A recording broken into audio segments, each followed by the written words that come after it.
What is up, YouTube? Playing some NBA 2K13 Blacktop mode. And in this video, the gameplay is kind of important, but not too important. I kind of wanted to discuss the NBA a little bit because I haven't really done that yet. So one thing I want to talk about in the NBA is it's kind of a crazy season a little bit.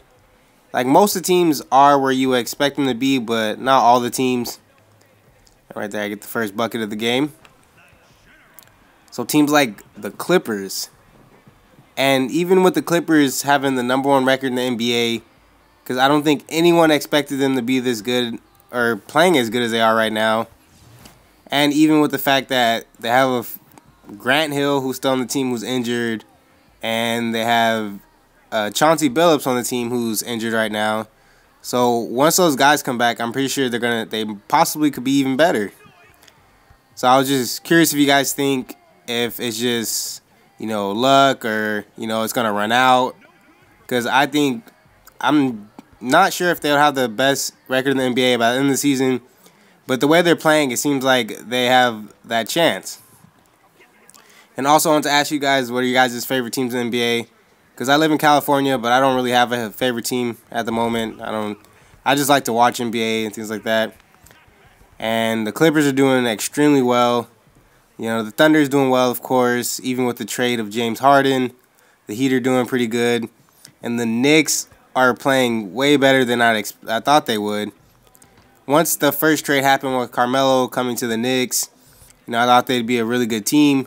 And they didn't play like it, and I don't know how my teammate walked out of bounds. But anyways, I don't know why they weren't good once Carmelo got traded, especially with Amari Stoudemire, who was in, but now he's hurt right now. But now the Knicks are playing how they should have been playing as soon as that trade went down. And even though they're playing really good, they also still have Amari Stoudemire, who's injured, and Iman Shumpert, who's a great defender, a pretty good point guard in the NBA. So once those two guys come back, I think they're doing really good. And then you got the LA Lakers, who are currently 14-15, I believe. So once the Dwight Howard trade and the Steve Nash trade went down, everyone expected them to basically be the new Miami Heat, just smashing on teams left and right. And I didn't expect them to be extremely well, because if you know basketball, it's a game of chemistry. Like you have to, it's not just having a good team who plays well, like great players and all-stars, but it's players who play well together. And I didn't expect them to get it right off the start, just like when the Miami Heat got LeBron James and Chris Bosh. They weren't that great at first, but, they got in sync a little bit, and their chemistry went up. And right now for the Lakers, it's not so much their chemistry and their offense, but it's kind of the fact that for them, they don't play much defense, and that's the reason they had Mike Brown in the beginning, who got fired, and then now they have Mike D'Antoni. Because if you look at the games, even though, the Lakers are scoring, they lost 113-126, which tells you it's not so much their offense but their defense, because giving 126 points up in the NBA is pretty much unacceptable for any team.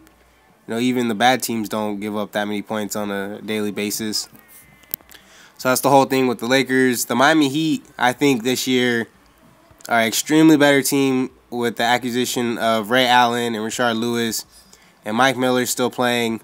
They have a lot of shooters, and when you have a lot of shooters, your team's going to be good, because when you put players who are good shooters around players like LeBron James and Dwayne Wade, with them attacking the basket, you have to help, and when you have to help, then that leads to a lot of wide open shots, so they're going to be scoring like crazy, and their defense is already pretty good. The only thing about the Heat is they're not that big. Bosh is usually the tallest guy on the floor, and he's only like 6'10", so most of the time LeBron James or Shane Battier have to play the power forward position, and with them playing the power forward position, you would rather see LeBron playing small forward and Shane Battier also playing small forward and getting a bigger body in there for things like rebounding and stuff.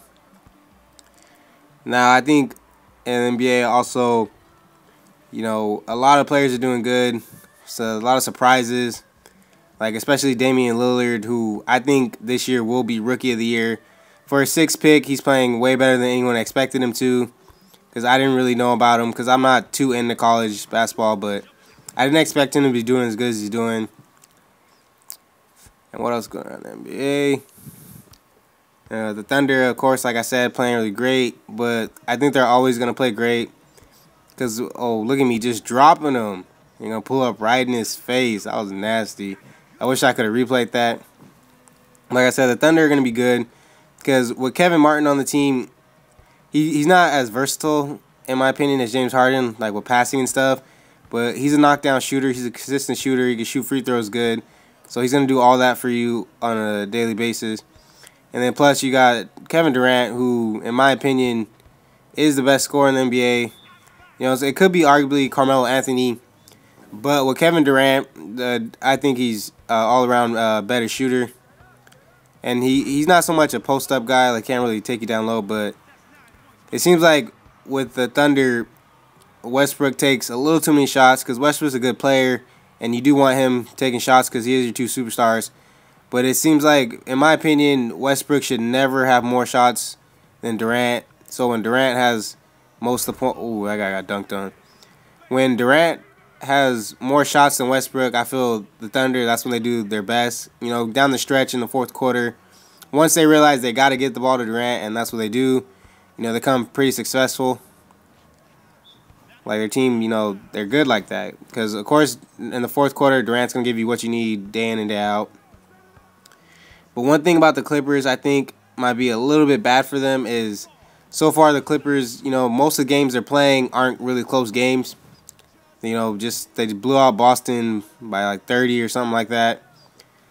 So I think when you play a lot of games like that and you beat a lot of teams, you don't get that, you know, fourth quarter stretch experience because most of the time Chris Paul's on the bench in the fourth quarter.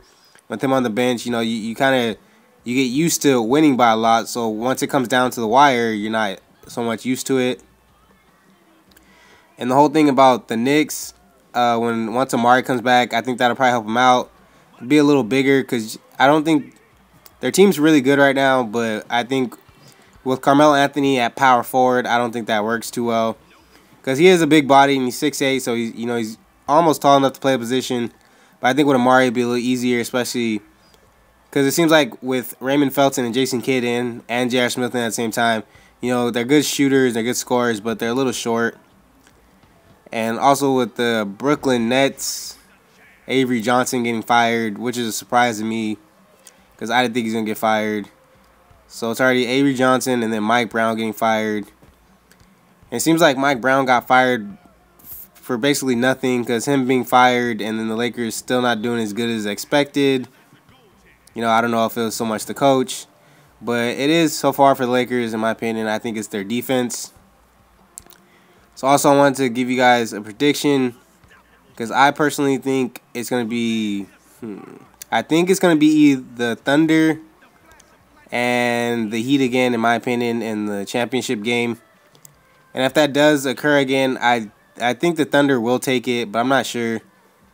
Because I think the Lakers will probably get somewhere around 6th to 4th seed. I don't know if they'll get any higher, but it's still early in the season, you know. And I think what's going to come down to in the Western Conference Finals is the Clippers and the Thunder, and I think the Thunder is going to take it, but you never know.